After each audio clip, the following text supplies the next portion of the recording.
اور یہاں تک فرمایا گیا کہ آپ نے ایک گناہ سے توبہ کی، پھر کہیں حالات ایسے ہو گئے کہ آپ اپنے نفس پر قابو نہ رکھ سکے، پھر گناہ صادر ہو گئے، پھر توبہ کرو، کرتے رہو۔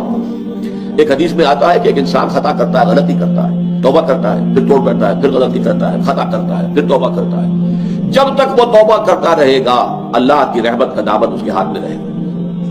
بلکہ ایک جگہ تو آتا ہے کہ ایک مرحلہ آتا ہے کہ پھر شیطان تھک جاتا ہے، چھوڑ دیتا ہے اسے، یہ تو توبہ کر ہی لے گا تو فائدہ کیا، میں اسے گمراہ کر کے کسی غلط جو ہے کام کے اندر ڈالوں تو اب یہ وہ بھی تھک جائے گا۔ لیکن یہ ہے کہ اللہ تعالیٰ نے توبہ کا دروازہ بند نہیں کیا اور اس سے سارا گناہ صحیح۔ التائب من الذنب کمن لا ذنب لہ، کس قدر جامع الفاظ ہے۔ گناہ سے توبہ کرنے والا ایسا ہے جیسے اس نے کبھی گناہ کیا ہی نہیں تھا۔ یہ نہیں ہے یلقا اسامہ جو ہے اب اس کی پاداش تو لگی رہے گی، وہ گناہ کے اثرات تو چلیں گے، نسل بعد نسل چلیں گے، نہیں، اللہ تعالیٰ صاف کر دے گا، واضح کر دے گا۔ بلکہ آگے آ رہا ہے اللہ تعالیٰ اس کی برائیوں کو بھلائیوں سے بدل دے گا۔